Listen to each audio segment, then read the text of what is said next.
नमस्कार दोस्तों, मैं सुप्रिया स्वागत करती हूँ आपका डिकोड एग्जाम की डेली करंट अफेयर की क्लास में। दोस्तों, आज हम अपनी करंट अफेयर की क्लास में डिस्कस करेंगे 21 सितंबर 21 सितंबर से रिलेटेड करंट अफेयर को। तो चलिए दोस्तों, जल्दी से आप सब लोग सेशन से जुड़ जाइए, सेशन को आप सब लोग शेयर करें। और जैसा कि मैं उम्मीद कर रही हूँ आप सब लोग बहुत अच्छे से होंगे और अच्छे से अपनी प्रिपरेशन कर रहे होंगे। इसी के साथ साथ डेली करंट अफेयर की जो क्लास है आप लोग रेगुलर फॉलो करिए और आपकी क्लास से आप शॉर्ट नोट्स बना सके। इसके लिए आपको डेली जो है करंट अफेयर की पीडीएफ जो है वो प्रोवाइड की जाती है। कहाँ पे? टेलीग्राम ग्रुप पे, जिसका लिंक आपको डिस्क्रिप्शन बॉक्स में दिया हुआ है। तो वहां से पीडीएफ को डाउनलोड करके अपनी शॉर्ट नोट्स बनाए, रिविजन करिए और साथ ही साथ कोशिश करिए कि डेली जो है करंट अफेयर की क्लास मॉर्निंग में, ठीक है, देखिए।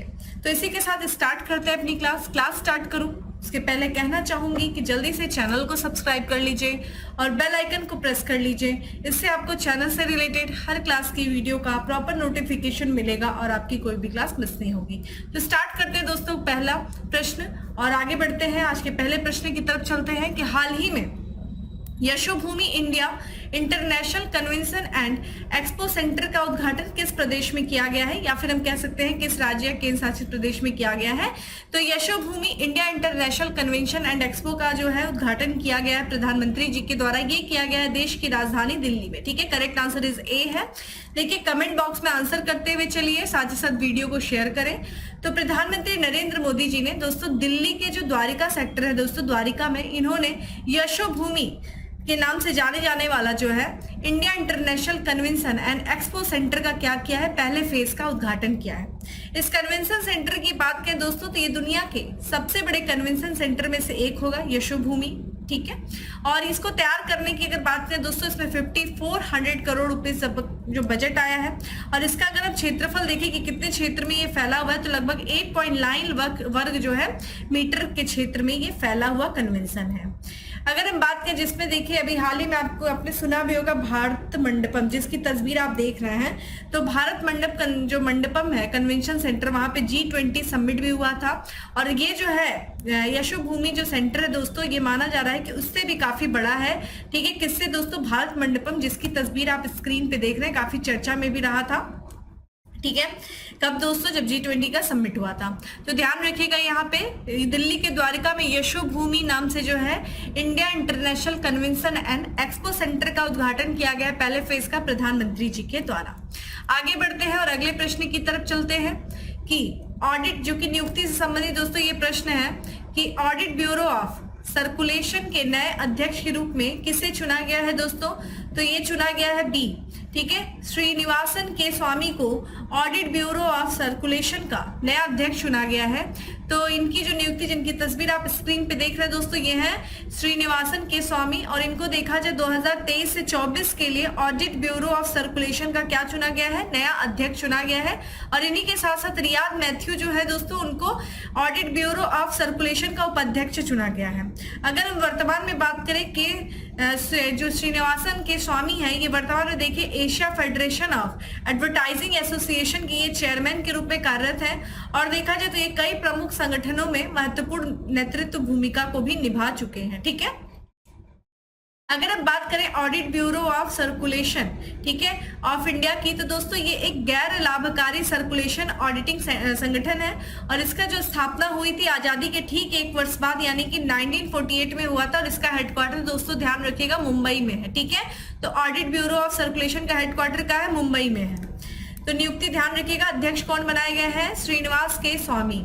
अगले प्रश्न की तरफ बढ़ते हैं। अगला प्रश्न है कि हाल ही में ऑपरेशन सजग किसके द्वारा शुरू किया गया है? तो यहाँ पे ध्यान रखिएगा, ऑपरेशन सजग जो शुरू किया गया है, देखिए वीडियो को शेयर करिए दोस्तों प्लीज, और साथ ही साथ कमेंट बॉक्स में आंसर करिए। और इसका करेक्ट आंसर है सी है, ठीक है, भारतीय तटरक्षक, ठीक है, बल के द्वारा ऑपरेशन सजग जो है वो शुरू किया गया है। तो ऑपरेशन सजग की दोस्तों बात करें तो ये तटीय सुरक्षा को, ध्यान रखिएगा, ये जो हमारे तट है उनको सुरक्षा को बढ़ावा देने के लिए और तटीय सुरक्षा के जितने सभी हितधारक हैं उन सभी हितधारकों को शामिल करने के लिए, ठीक है, ऑपरेशन सजग का क्या किया गया है? संचालन किया गया है। और इस ऑपरेशन सजग की बात करें दोस्तों तो इसका जो आयोजन किया गया है ये भारतीय तटरक्षक बल के द्वारा 18 सितंबर को किया गया। कहाँ किया गया दोस्तों? पश्चिमी तट पे किया गया। ध्यान रखिएगा, ये भी पूछता है कि किस तट पे किया गया, तो पश्चिमी तट पे किया गया है। समुद्री सुरक्षा को, ठीक है, बढ़ावा देने के लिए ऑपरेशन सजग भारतीय तटरक्षक बल के द्वारा किया गया। इस समुद्री अभ्यास की बात करें दोस्तों तो ये तटीय सुरक्षा तंत्र के पुनर्मूल्यांकन की सुविधा प्रदान करता है और साथ ही साथ समुद्र में जो मछुआरे हैं उनके बीच में जागरूकता भी प्रदान करता है या फिर जागरूकता पैदा करने का भी प्रयास करता है। इस अभ्यास के दौरान देखिए कौन कौन सी चीजें शामिल हुई। तो इस अभ्यास में जो है, इस अभ्यास के दौरान समुद्र में मछली पकड़ने वाले सभी नौकाओं, नाव और छोटे जहाजों के आवश्यक दस्तावेजों को तथा चालक दल को जारी किए गए पास की व्यापक जांच एवं सत्यापन किया गया। ठीक है, अभ्यास में देखा जाए सीमा शुल्क, समुद्री पुलिस, बंदरगाहों और भारतीय नौसेना सहित कितने जहाजों ने भाग लिया? कुल 118 जहाजों ने भाग लिया। तो ऑपरेशन सर्जक किसके द्वारा दोस्तों? भारतीय तटरक्षक बलों के द्वारा पश्चिमी तट पे आयोजित किया गया। अगले प्रश्न की तरफ बढ़ते हैं दोस्तों, जो कि दिवस से संबंधित है कि हाल ही में अंतरराष्ट्रीय रेड पांडा दिवस जो है वो किस दिन मनाया गया? ऑप्शन आप देख रहे हैं। तो अंतरराष्ट्रीय रेड पांडा दिवस मनाया गया दोस्तों, कब मनाया गया? ये मनाया गया 16 सितंबर को मनाया गया। तो ये देखिए अंतरराष्ट्रीय रेड पांडा दिवस दोस्तों हर साल जो है, ध्यान रखिएगा, सितंबर के तीसरे शनिवार को मनाया जाता है। और इस बार जो है सितंबर का तीसरा शनिवार दोस्तों कब मना है? तो 16, ठीक है, माफ करिएगा, सितंबर, ठीक है, 16 सितंबर को जो है सितंबर का तीसरा शनिवार था और इसी तीसरे शनिवार को अंतरराष्ट्रीय रेड पांडा दिवस जो है वो मनाया गया। अंतरराष्ट्रीय रेड पांडा दिवस का उद्देश्य क्या है दोस्तों? तो जो रेड पांडा है जिसकी तस्वीर आप स्क्रीन पे देख रहे हैं, तो इसके संरक्षण का जो महत्व, इसके संरक्षण के महत्व के बारे में लोगों को जागरूक करने के लिए और साथ ही साथ लोगों को उनकी सुरक्षा के लिए कार्यवाही करने के लिए प्रोत्साहित करना। तो रेड पांडा के संरक्षण की सुरक्षा के लिए और लोग इसकी जो है सुरक्षा करें, इसके संरक्षण को बढ़ावा दें, इसके लिए लोगों को जागरूक करने के लिए यह दिवस मनाया जाता है। लाल पांडा की दोस्तों बात करें, देखिए कहाँ बेसिकली पाए जाते हैं। तो ये देखा जाए जो आपका उपमहाद्वीपीय क्षेत्र जैसे कि नेपाल हो गया दोस्तों, यहाँ पे भारत हो गया, ठीक है, भूटान, फिर चीन वाला जो क्षेत्र है, म्यांमार, यहाँ के पहाड़ी जंगलों में ये पाया जाता है रेड पांडा। ठीक है, और अगर हम बात करें कि रेड पांडा नेटवर्क की बात करें दोस्तों, तो इसकी जो स्थापना हुई थी वो 2007 में हुई थी और इसका जो स्थापना किया किसके द्वारा गया था? तो ब्रायन विलियमसन के द्वारा जो है रेड पांडा नेटवर्क की स्थापना की गई थी और इसका हेडक्वार्टर देखिए ओरेगन है, संयुक्त राज्य अमेरिका में। चलिए आप मुझे बताइए कि किस जो है संस्था है जिसका लोगो पांडा है? ठीक है, रेड पांडा लोगो भी है दोस्तों, तो किस संस्था का लोगो में रेड पांडा बना हुआ है? पांडा। तो आप कमेंट बॉक्स में आंसर करिए, तो ये ध्यान रखिएगा। चलिए दोस्तों अगले प्रश्न की तरफ बढ़ते हैं जो कि योजना से संबंधित है कि हाल ही में मुख्यमंत्री श्रमिक कल्याण योजना की घोषणा किस राज्य सरकार के द्वारा किया गया है? तो यहाँ पे मुख्यमंत्री श्रमिक कल्याण योजना की शुरुआत किया गया, यानी कि उस राज्य के जो श्रमिक है उनके कल्याण के लिए योजना बनाई जा रही है किस राज्य सरकार के द्वारा? ऑप्शंस आप देख रहे हैं दोस्तों और इसका करेक्ट आंसर अरुणाचल प्रदेश सरकार के द्वारा। ठीक है, तो अरुणाचल प्रदेश के दोस्तों जो वर्तमान मुख्यमंत्री है पेमा खांडू, उन्होंने जो है ईटानगर अरुणाचल प्रदेश की राजधानी, वहां पे कार्यक्रम के दौरान मुख्यमंत्री श्रमिक कल्याण योजना की घोषणा की। तो किसके द्वारा किया गया? अरुणाचल प्रदेश के मुख्यमंत्री के द्वारा मुख्यमंत्री श्रमिक कल्याण योजना की शुरुआत की गई। और बेसिकली ध्यान रखिएगा, नाम से ही आपको पता चल रहा है कि जो राज्य के भीतर जो श्रम बल है, यानी कि जो श्रमिक हैं, उन श्रमिकों को लाभ पहुंचाने के उद्देश्य से ये योजना शुरू की गई है।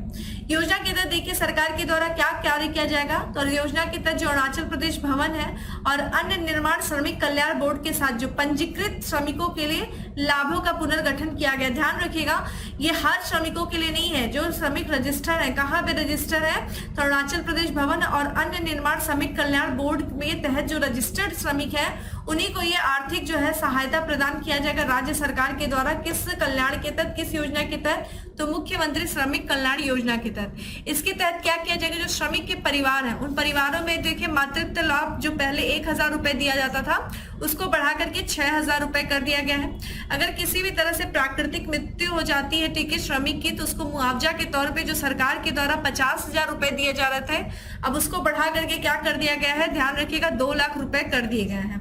साथ ही साथ अगर दुर्घटना के कारण श्रमिक की मृत्यु हो जाती है तो जो पहले मुआवजा 1 लाख रुपए दिया जाता था उसको बढ़ा करके अब 4 लाख रुपए कर दिया गया है।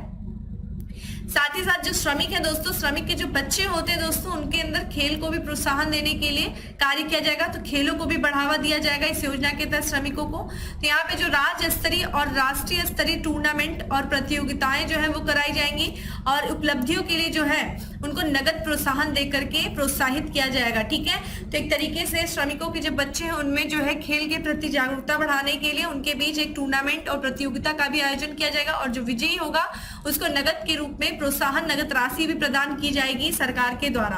तो ध्यान रखेगा, ये श्रमिक कल्याण योजना, मुख्यमंत्री श्रमिक कल्याण योजना की शुरुआत की गई है अरुणाचल प्रदेश सरकार के द्वारा।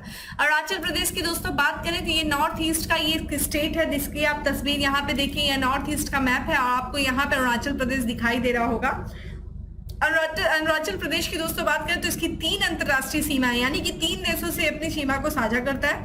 वेस्ट टू ईस्ट की तरफ बढ़िएगा दोस्तों, यहाँ पे अगर हम बात करें कि देखिए भूटान से अपनी सीमा को साझा करता है, यहाँ पे दोस्तों चाइना का क्षेत्र और ये म्यांमार है। ठीक है, राज्यों की बात करें दोस्तों तो ये 2 राज्यों से असम से, ध्यान रखिएगा, असम से और नागालैंड से अपनी सीमा साझा करता है। इसकी स्थापना दोस्तों 20 फरवरी 1987 को हुई थी और अगर हम बात करें इसकी राजधानी तो ईटानगर है, जो कि आप देख रहे हैं यहाँ पे ईटानगर स्थित है। मुख्यमंत्री देखिए पेमा खांडू है, आधिकारिक पशु यहाँ का गयाल है। अगर हम बात करें यहाँ के प्रमुख त्योहार कौन कौन से तो लोसर है, सोलंग, द्रिव उत्सव, चालू लोक उत्सव जो है ये प्रमुख त्योहार है दोस्तों कहाँ के, अरुणाचल प्रदेश के। ठीक है, अगले प्रश्न की तरफ बढ़ते हैं और अगला प्रश्न है कि निम्नलिखित में से किस राज्य के, ठीक है, अत्र्यापुरम पुथारेकुला को पारंपरिक मिठाई के लिए जीआई टैग दिया गया है। तो ये ध्यान रखिएगा, एक पारंपरिक मिठाई है किस राज्य की है जिसे हाल ही में जीआई टैग प्रदान किया गया है। तो दोस्तों ये अरुणाचल प्रदेश की मिठाई है, करेक्ट आंसर है सी। तो भौगोलिक जो संकेतक रजिस्ट्री है उसने अरुणाचल प्रदेश के कोनसीना जिले के अत्र्यापुरम गांव से निकलने वाली ये चावल और गुड़ की बनी हुई मिठाई होती है दोस्तों जिसका नाम है अत्र्यापुरम पुथारुकुला। चूंकि ये अत्र्यापुरम गांव में बनाई जाती है इसलिए इस मिठाई का नाम अत्र्यापुरम पुथारुकुला है और ये चावल और गुड़ से बेसिकली बनाई जाती है और इसको हाल ही में जीआई टैग प्रदान किया गया दोस्तों, किसके द्वारा, भौगोलिक संकेतक रजिस्ट्री के द्वारा किया गया है। बात करें दोस्तों ये जो जीआई टैग प्रदान किया गया है, ये जीआई टैग पंजीकरण जो है ये खाद्य सामग्री की श्रेणी में दिया गया क्योंकि ये मिठाई है।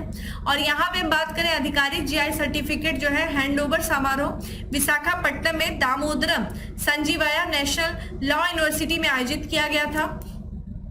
इस कार्यक्रम में जो कि अत्र्यापुरम पुथारुकुला के लिए भौगोलिक संकेतक और जीआई प्रमाण पत्र हैंडओवर समारोह पर राष्ट्रीय कार्यशाला के साथ जो है मेल खाता है। इस कार्यक्रम के तहत देखा जाए दोस्तों तो क्या आयोजित किया गया था, तो बौद्धिक संपदा अधिकार के और प्रौद्योगिकी समूह के द्वारा इस कार्यक्रम को आयोजित किया गया था और इसमें बात करें तो क्षेत्र के विशेषज्ञ और गणमान्य व्यक्ति जो है वो भाग लिए थे। तो बेसिकली आपको याद रखना है ये कि जीआई टैग जो है अत्र्यापुरम पुथारुकुला वो किस राज्य से संबंधित है, ये आप ध्यान रखिएगा। अगले प्रश्न की तरफ पढ़ते हैं दोस्तों कि हाल ही में किस स्थान पर, ठीक है, स्किल्स ऑन व्हील पहल को शुरुआत किया गया है। तो स्किल्स ऑन व्हील पहल की शुरुआत की गई है, किस स्थान पे किया गया है, ऑप्शंस आप देख रहे हैं दोस्तों और इसका जो करेक्ट आंसर है, माफ करिएगा यहाँ पे जो करेक्ट आंसर है बी है। ठीक है, दिल्ली में जो है स्किल्स ऑन व्हील, ठीक है, ऑन व्हील पहल की शुरुआत की गई है। तो यहाँ पे हम बात करें दोस्तों ये पहल की शुरुआत जो किया गया है किसके द्वारा किया गया है, ये ध्यान रखिएगा।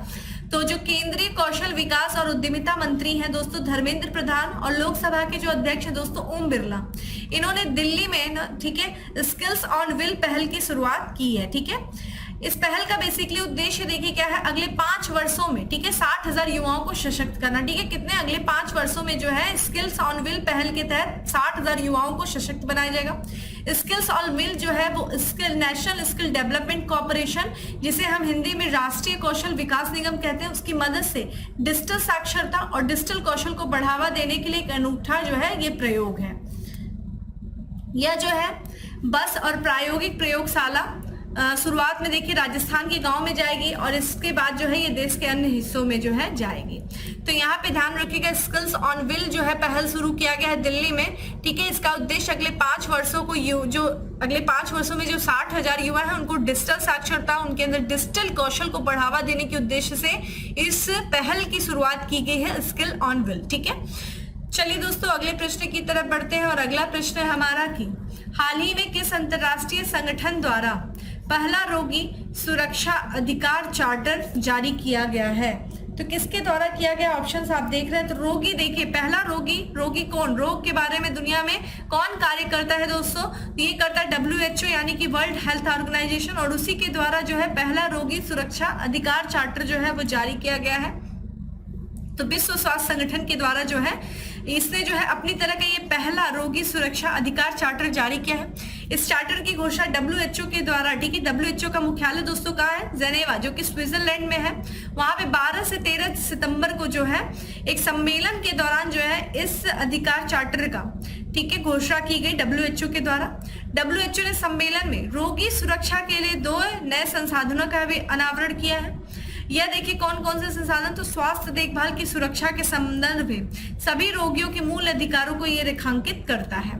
चार्टर की दोस्तों बात करें तो ये सरकारों और हितधारकों को यह सुनिश्चित करने में भी सहायता करेगा कि मरीजों की आवाज सुनी जाए और सुरक्षित स्वास्थ्य देखभाल का उनका अधिकार सुरक्षित रहे। असुरक्षित देखभाल के कारण देखा जाए, अगर हम रेशियो देखें, जो असुरक्षित देखभाल जिनकी सुरक्षा नहीं हो पाती उसके कारण देखा जाए हर साल जो है 3 मिलियन से अधिक लोग जो है वो उनकी मृत्यु हो जाती है और हर 10 में से 1 मरीज का स्वास्थ्य जो है स्वास्थ्य देखभाल को नुकसान होता है, ठीक है, हर 10 में से 1 मरीज। तो यहाँ पे जो है पहला रोगी सुरक्षा, जो रोगी होते हैं उनकी सुरक्षा अधिकार के लिए चार्टर जारी किया गया WHO के द्वारा, ठीक है, ध्यान रखिएगा। WHO की दोस्तों बात करें जिसका हेडक्वार्टर जेनेवा में, देखिए WHO जो है दोस्तों ये कब स्टैब्लिश हुआ अगर आपसे पूछा जाए तो ध्यान रखिएगा 7 अप्रैल, ठीक है, कब हुआ दोस्तों? 7 अप्रैल 1948 को किया गया, ठीक है। और भारत देखिए इसका सदस्य बना था 12 जनवरी 1948 में, यानी कि इसके बनने से पहले, ठीक है, भारत इसका जो है सदस्य बना था। हेडक्वार्टर आपको पता ही है दोस्तों, ठीक है। और आप मुझे यहाँ पे बताइए कि 7 अप्रैल को दोस्तों हम सेलिब्रेट करते हैं वर्ल्ड हेल्थ डे, ठीक है, हम क्या सेलिब्रेट करते हैं? वर्ल्ड हेल्थ डे सेलिब्रेट करते हैं। अब आप मुझे बताइए कि WHO का जो यहाँ पे वर्ल्ड हेल्थ सेलिब्रेट किया गया हेल्थ डे, उसकी थीम क्या थी दोस्तों? किसकी 2023 की थीम क्या थी? आप मुझे कमेंट बॉक्स में आंसर करिए। साथ ही आप मुझे बताइए WHO के इस समय चीफ कौन है, यानी कि प्रमुख कौन है? आप मुझे कमेंट बॉक्स में आंसर करके बताएं। अगले प्रश्न की तरफ बढ़ते हैं। अगला प्रश्न है कि हाल ही में किस राज्य सरकार ने एडॉप्ट स्कूल योजना के कार्यान्वयन के लिए आदेश जारी किया है? तो एडॉप्ट स्कूल योजना के जो है जारी किया गया आदेश किसके द्वारा, किस राज्य सरकार के द्वारा? करेक्ट आंसर इस बी है, महाराष्ट्र सरकार के द्वारा। तो महाराष्ट्र सरकार के द्वारा देखा जाए तो एडॉप्ट ए स्कूल योजना का क्रियान्वयन का, ठीक है, आदेश जारी किया गया है। यह शिक्षा के माध्यम की परवाह किए बिना देखा जाए वर्तमान में राज्य सरकार, जिला परिषद या नगर परिषदों द्वारा संचालित स्कूल पर लागू है। ये सेवी पंजीकृत कॉर्पोरेट सामाजिक उत्तरदायित्व प्रमाण पत्र वाला कोई भी व्यक्ति जो होगा या संगठन होगा या निजी उद्यम जो है वो पहले बताए गए स्कूलों को गोद ले सकते हैं, ठीक है। तो एडॉप्ट स्कूलों को एक तरीके से अडॉप्ट करने के लिए पहल शुरू की गई है। जो संस्थाएं है, अगर कोई व्यक्ति है तो ठीक है, जो पंजीकृत होंगे सेवी के तहत, उनको जो है ये स्कूल अडॉप्ट करके उनका संचालन कर सकते हैं। निर्दिष्ट समय के लिए जो है स्कूल गोद लेने के वाले लोग जो है स्कूल के वर्तमान नाम में अपनी पसंद का नाम जोड़ सकते हैं, ठीक है। और गोद लेने की अवधि जो होगी वो 5 से 10 वर्ष तक की हो सकती है, ठीक है। तो यहाँ पे ध्यान रखिएगा। तो यहाँ पे अडॉप्ट स्कूल योजना का जो है क्रियान्वयन का आदेश दिया गया है महाराष्ट्र सरकार के द्वारा, ठीक है। और आज के लास्ट प्रश्न की तरफ बढ़ते हैं जिसके बारे में हम लोगों ने कल थोड़ी सी चर्चा की थी। आज देख लेते हैं कि हाल ही में घोषित भारत का 42वां ठीक है विश्व धरोहर स्थल होयसल के पवित्र मंदिर समूह किस राज्य से संबंधित है? देखिए देखा जाए यहाँ पे होयसल के जो पवित्र मंदिर समूह है उनको यूनेस्को के विश्व धरोहर स्थल में शामिल किया गया है, जो कि भारत के 42वें हैं। तो ये किस राज्य से संबंधित है? कल ही मैंने इसके बारे में थोड़ा सा चर्चा किया था, चलिए आज रिवीजन हो जाएगा। तो कर्नाटक में स्थित है, ठीक है। तो कर्नाटक का जो बेल्लूर जिला है दोस्तों, बेल्लूर, ठीक है, माफ करिए, कर्नाटक के बेल्लूर और बेल्लूर हेल्बिड और सोमनाथपुरम के जो प्रसिद्ध जो मंदिर का समूह है दोस्तों, जिनको होयसल के पवित्र मंदिर समूह के नाम से जानते हैं, उन्हें हाल ही में यूनेस्को की विश्व धरोहर सूची में क्या किया गया, शामिल किया गया है।